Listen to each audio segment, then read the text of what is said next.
Welcome back to the Gentleman's Gazette, and today's video is a little different than previous videos in the sense that I present to you my Cufflink collection.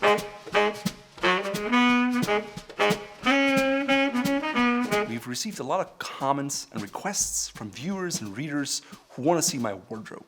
Now, I'm a clothes horse, I'm a suit lover, I'm really into accessories, and as such it's impractical to do one video that covers it all. Because of that, we decided to break it down, and today we start with my Cufflink collection. That being said, my collection is ever changing.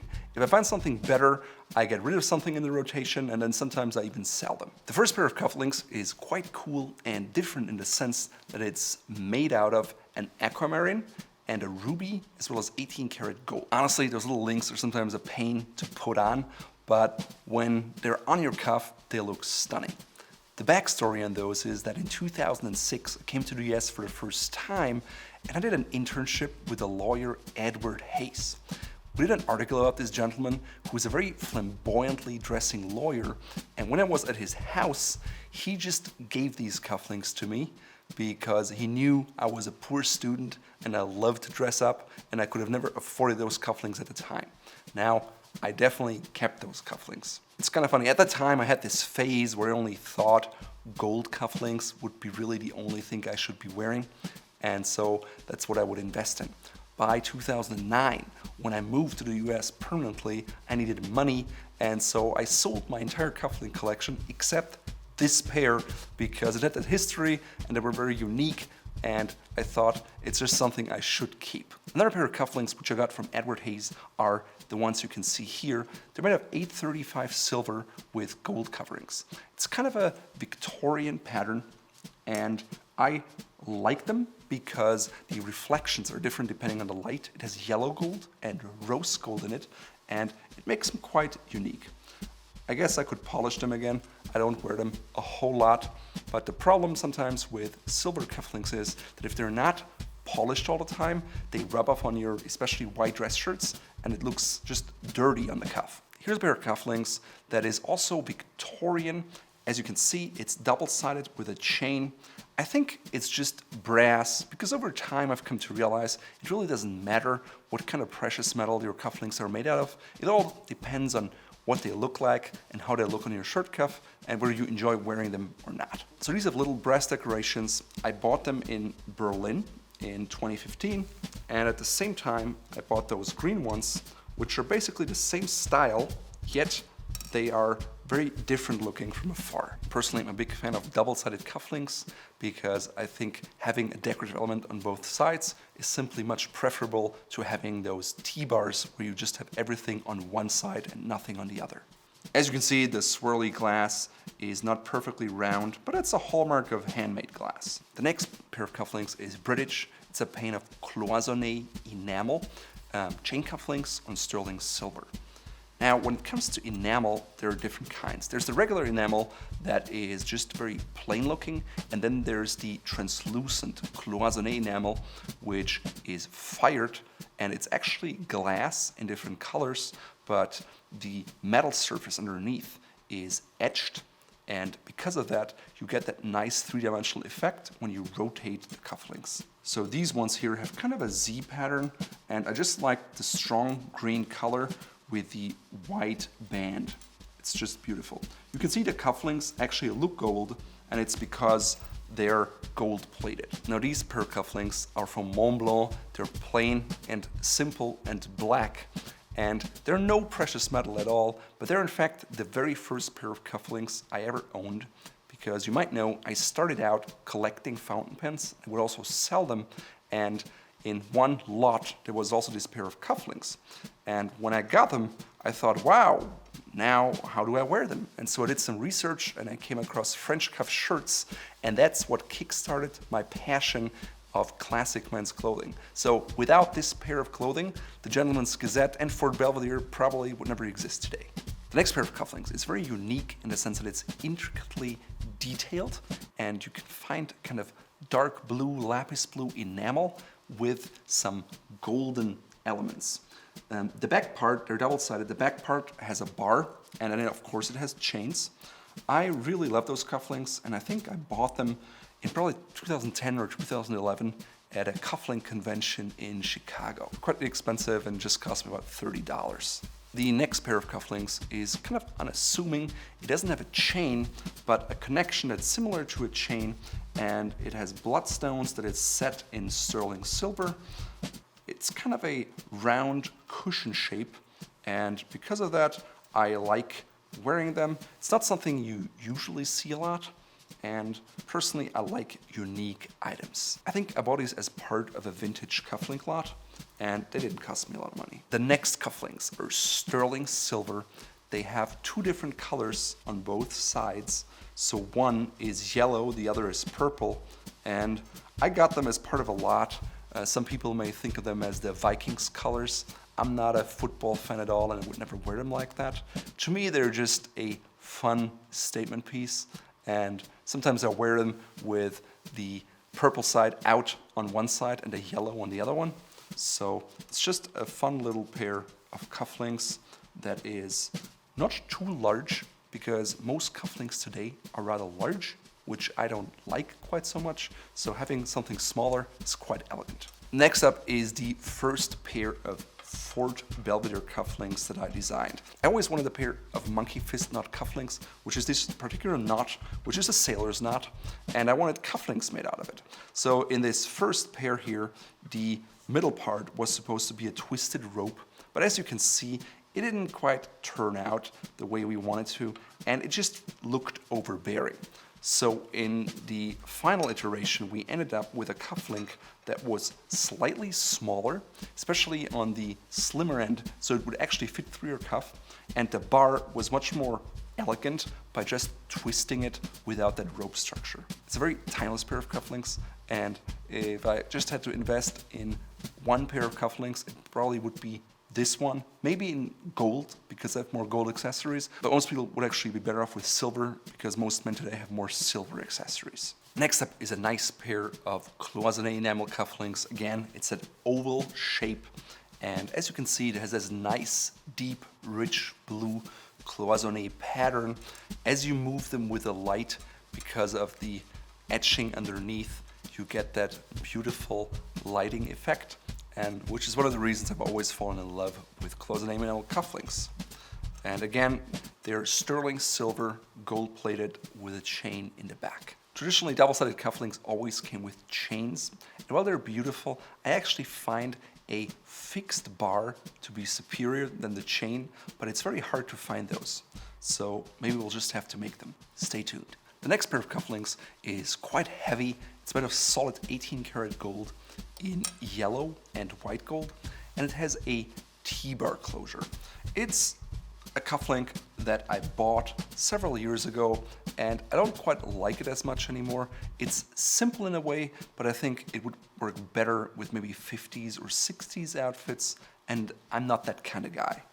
I still have them. I'll keep them. I may have to sell them or trade them in sometimes, because they're quite heavy and the gold price right now is quite high. The next pair of cufflinks I bought at a vintage shop in Hamburg for just a few bucks, and it's actually made of sterling silver, and it has that kind of chain-like connection with moonstones. I like them because it's like very milky. They have an effect in a way that mother of pearl has, but it's slightly different, and it changes with the light. So it's just a beautiful pair, and it is small, not oversized, so it's something I definitely like. I think at that very same shop I bought these cufflinks here, which are a little more unique. They're actually hand-carved lapis, and as you can see, there's a face carved into them. So they're just slightly different. And I sometimes like to wear them when I'm in the mood for them. They provide good contrast on light blue shirts as well as white shirts. And it's a good, nice, unique pair of cufflinks. Next up is a very classic pair of cufflinks in the color scheme. It's red and gold. I think it's not a precious stone, it's glass, but it's mounted on 14 karat gold, I think. It's made in Italy. It is slightly oval, not as oval as the ones you saw from England, but also not round. And so again, different than other things I have in my collection, and because of that, I like it. The next pair here is a Lapis Pair, which is beautiful, but it has those T-bar connections, which, as I mentioned, I'm not a huge fan of. I got those nevertheless because I like that domed malachite, And so we created the other malachite ones because the effect was so beautiful in our eagle claw cufflinks. You can learn more about those in our shop. And of course, those are double-sided, so they look really dapper. Next up is a 14 karat or 585 pair of cufflinks in malachite from Germany. As you can see, it has a T-bar, and it's kind of interesting the way it is set, and the finish edge is kind of scratched, which makes it a bit look like the late 60s or 70s, kind of mid-century modern. Not something I'm too fond of today, but it was the first pair of malachite cufflinks, so I still have it. I wear it on occasion, but I like our for Belvedere cufflinks a lot better now, which is why I wear them more often. These octagonal cufflinks are really cool because you don't find that shape very often. Also, it has very intricate Cloisonne enameling, which has waves in yellow and a blue rim. So I like to combine it with outfits where I have those colors so I can pick them up either in the socks or in the tie or in the shirt. And so they're just fun to wear. Again, they're sterling silver made in England. Next up, we have some amber cufflinks, German, I think it's like sterling silver, and they actually have a date engraved on it, March 25th of 56. So yeah, it was probably a gift in the 50s to someone. They're amber, and it's not quite clear, so it's like a natural material. It has some scratches, and I bought them at a flea market in Berlin, I think in 2015, for like 20 bucks. To be honest, I haven't worn them very often. I just got them because I didn't have an amber pair of cufflinks in my collections. Looking back, I probably shouldn't have bought them because even though they were not so expensive, I hardly wear them at all. Next up is a pair of 333. I think that's 8 karat gold, made in Germany, yellow gold. It's kind of a knot. It's a classic symbol in menswear, but again, it had this T-bar, and so those inspired me to create our monkey fist knot cufflinks in gold, but I just wanted a real knot, and I wanted the double-sided ones. So I used to wear these a lot, but again, since the monkey fist cufflinks are there, I don't wear them a lot anymore. Next up are 2 pairs of green cufflinks, which green in menswear is not that strong, and if you want to learn more about it, please check out our video here. I think it's a great color, but for cufflinks, they're hard to find, so whenever I come across them, I buy them. So this first one with those concentric circles here, I bought actually at a flea market in Budapest, probably in 2006, before I came to the US. I did an internship there, and they were about $3 or $5. They have some damage, which when it comes to Cloisonne enamel means for collectors they're completely uninteresting. But for me, as someone who just enjoys cufflinks and who wants to wear them, it's not a big deal. The other ones are more of a Granny Smith green. They're English. I bought them as part of a lot. They have a white rim, and I haven't worn them as often because the color is quite bright and it pops. So maybe with a darker, unassuming outfit in a green tie, maybe a knit tie, it would be a good combination. Next up is a pair of Cloisonne enameled striped oval cufflinks. They're actually branded as Ralph Lauren, but they were made in England for Ralph Lauren, and they're sterling silver. They're quite bold, and because of that, I actually wear them quite infrequently, or hardly ever, to be honest. I just like the design. I like that they were different, but at the end of the day, when it comes to picking out a pair, I usually go with more muted ones. Here's a fine pair of 14 karat cufflinks. They have kind of an S shape, but it's not very bold. So my last name is Schneider. Someone gave them to me. I don't wear them very often because I like my other cufflinks more. Next up is a set of cufflinks, shirt studs, and it even has, I think, 2 waistcoat buttons. It's an abalone stone. I think in the back it's a 14 karat gold, and on top it's platinum. I wear those with my black tie ensemble, which is quite nice. It's just something that traditionally men would wear with black tie. You'd have like dark stones and you have cufflinks, and then you'd have the shirt studs as well as the waistcoat buttons, which were exchangeable. Now I only have 2 of those, and most waistcoats have like at least 3 the single-breasted ones or 4 the double-breasted ones, so I can't wear them for the waistcoat, but it was just a set that I found vintage. Next up are some blue Cloisonne enamel cufflinks, and you can see it's always this same shape. It's a very popular shape in England because it's not too small, but it still fits through the buttonhole on your shirt cuff. It's light blue and darker blue with little etchings underneath in sterling silver. Pretty much like the next set of cufflinks. I keep them in the same compartment simply because they're purple. And purple in menswear is not a very strong color. I sometimes wear them when I have a purple bow tie or a purple tie. You could also wear them with a purple or lavender shirt. This one here is round, has black enamel cloisonne, and the other one has kind of a unusual shape, a mix between round and square. Here's a pair of cufflinks that I liked. I think it's glass with black and white. It's something I would wear with a Stresemann outfit, for example. It's 14 karat gold. They're quite heavy. They have the T-bar, so maybe I'll sell them in the future because I haven't worn them in quite a while, to be frank. Now, next up is an evening dress set for white tie. I think it is 14 karat gold in the back with platinum, and then it has a mother of pearl insert. So here I have the full set of 4 waistcoat buttons, so I can wear double-breasted and single-breasted waistcoats with white tie, and these are the matching cufflinks in the same size.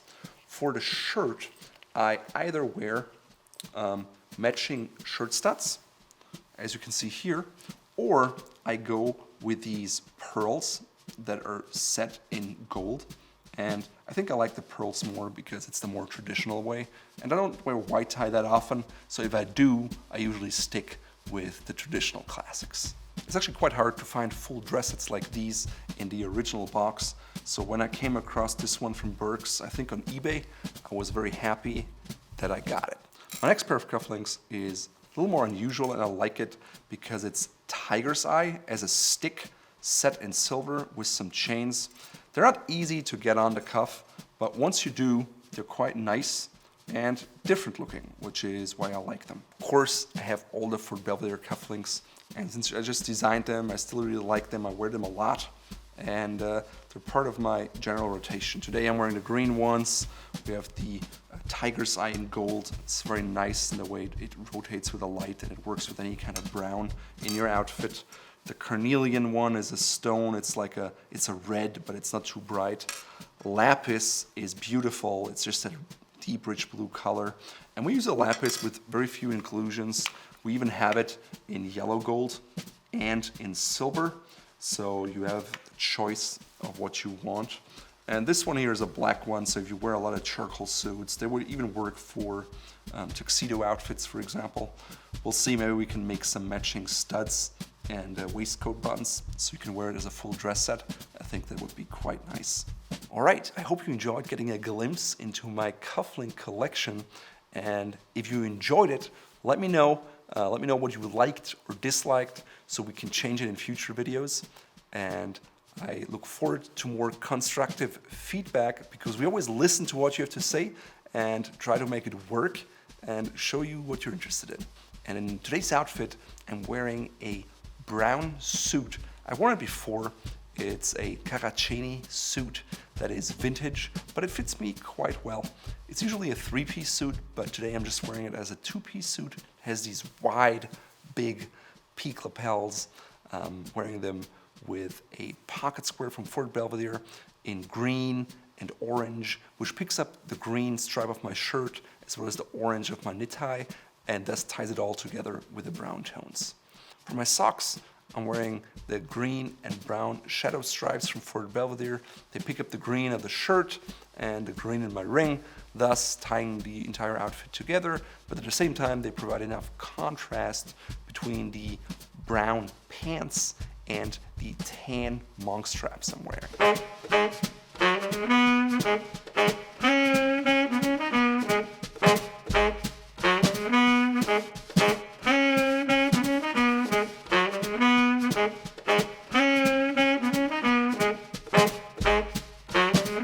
Bye.